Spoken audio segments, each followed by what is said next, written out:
everyone. Today's project, I am going to transplant my banana plant and put it in a pot, getting it ready to go into the greenhouse. As you know, you can grow banana plants outside and they're very pretty, but they cannot tolerate frost. So if you are in a freezing zone, in order for it to fruit, you need to take it inside. And depending on the variety you have, it could take up to a year to a year and a half for it to produce fruit. So if you plant it outside and you get frost and it dies all the way back, it'll never get to maturity to where it will bear fruit. So that's why those of you who put your banana plant outside and they never bear fruit, that's the reason. They die back, and then they will come back for you if you mulch the bottom enough that they don't completely die back. Like, they die back, but they won't die from the root. So they will always come up fresh for you. Now, depending on your cold zone hardiness, they may die completely. I got it in zone 8A, so they will always come back, but they won't mature enough to where they bear fruit. But I do love the tropical feel that they bring into the garden, so I do have quite a few of them in the garden outside. But today I do have a couple that are in pots that needs to be, I need to up the pot and transplant them. Let's see here, there's a couple that's doing great. The stalks are really big. Look at that stalk. I mean, the base of it. If it had a little bit more time, it would definitely bear fruit for me. This is the dwarf variety, the veranda, I believe. And it doesn't get really, really big like some of the banana trees that you see. So I put these one into the ground, and you can see they're flourishing. They love the hot humidity, and they're doing great in the garden. But this pot here, I decided to leave two in a pot. This one and then a big one. This one, you can see it sends out a whole bunch of suckers, and you can always take these suckers and divide them up just like you do the elephant ears. They shoot out these little suckers on the side of them, and you can cut them off and transplant them and then get new buds. So they're called pulps. Let me see down here. So down here you can see the same thing. There's all these ones, and then there's little ones down here. The grasses are overtaking my yard. You can see my garden. There's a pup right there. So I do expect them to die back and then grow next year in the garden, but definitely won't be long enough in its season to bear fruit for me. So look at that. They're probably about 6 feet right now. If they keep on growing, it might get even taller than that. But they've been in the ground for a whole summer. I planted them early springtime, and they seem to be doing well. I do have another one over here. Let me show you this one. Look at this massive trunk on this one. This one is like almost 5 inches in diameter. And you can almost be right underneath it. It provides a good shading. Look at how big that stalk is. That's pretty impressive. Can't even get my arms around it. But it's doing great, and it's sending up new leaves here as we speak, since it's still in the 70s here. But once we get a couple of frost dates, it's gonna die back. So what I'm gonna try to do is transplant the ones that I have in the pot into a bigger pot, and then we're gonna move that into the greenhouse. Okay, you guys, so this is the one. It's not doing very well because I've been neglecting it and not watering it. Anything that is really in a pot requires more water than what's already in the ground. And those couple weeks that I didn't water outside, these pots were really neglected. You can see here it's sending out new shoots over here, so I can actually take those pups off. all you have to do is just go in and kind of just peel it back. See how it's like, it's almost like a growth attached to it. So you can go in and you just can kind of knock it out. But this is the one main one that I thought I would put in a pot. Take it to the greenhouse and hopefully it will recover. It looks like it's recovering since I've been giving it water. It's sitting up a new leaf right here. So as long as I can keep it growing, and then hopefully in the greenhouse by springtime, maybe I'll see some activity in the flower area, and then eventually, hopefully it will bear fruit. So that's what I'm going to do. It's pretty root bound. I'm not sure if it'll even come out of this pot or if I'm going to have to cut the pot. There were roots growing on the bottom of it, which is why I knew I had to up-pot it. But let's see, I hope it's an easy task. We'll see how it goes.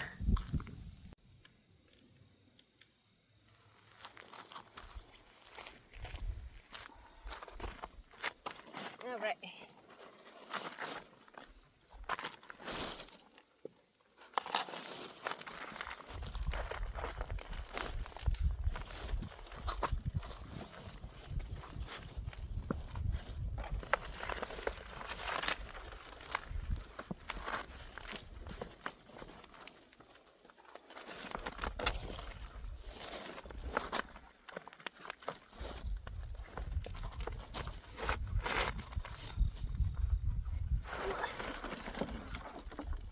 Look at all those roots.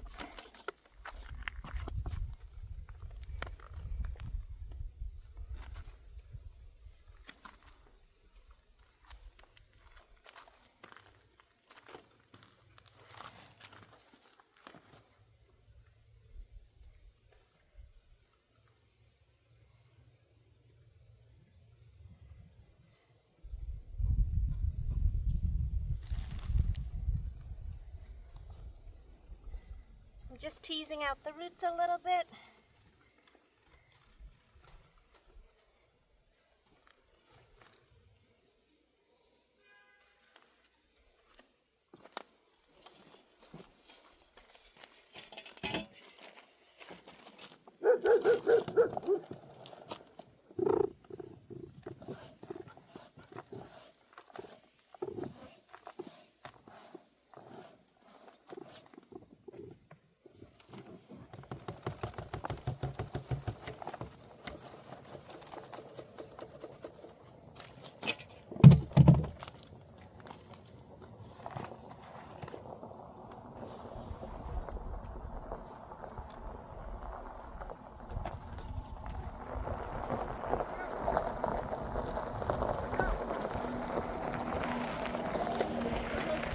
Doing down at the street.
Alright, you guys. That is it. Got it in its home. New pot location. Looks like it's going to be happy. Gonna just water it in, but it looks like it's doing pretty good. It wasn't too root bound, but I did tease it a little bit when I put it in there. And then I put a layer of fine pine wood chips as well as soil into it and just kind of give it a good mixture. Because it's in a pot, you want to make sure it drains really well. I garden in zone 8A and it's really hot and humid. So in the summertime, the wood chip retains its moisture pretty good. So, but you want to make sure that it drains through the wood chip instead of getting bogged down. So that's probably one of the main killers of my plants is root rot. Just because I water it the same regardless. And I forget sometimes with the humidity, it doesn't need as much watering. But it looks pretty healthy in there. Once the new leaf comes out, I'll probably trim a couple of these back and as it grows upward. And then that way it'll be more secure. I decided not to take these pups out because, I don't know, they just look too small to really do anything. But I might do that because with more pups comes more energy going into them as opposed to the main branch. Which if you wanted to bear its fruit, you probably would want to remove the pups and then just transplant them somewhere else. I might end up just removing them, but I don't have any room, so I'm not going to save the pups. So that is it. One banana plant in its pot and ready to go into the greenhouse. So hopefully by next spring, I am really anticipating that we would get some flower. And then, of course, from the flower, my first taste of my own homegrown banana. And I've heard that homegrown banana is an amazing thing to taste. Nothing compared to store-bought. So we'll look and see how that goes. Thank you so much for watching, you guys. I'll see you next video. Goodbye, everyone.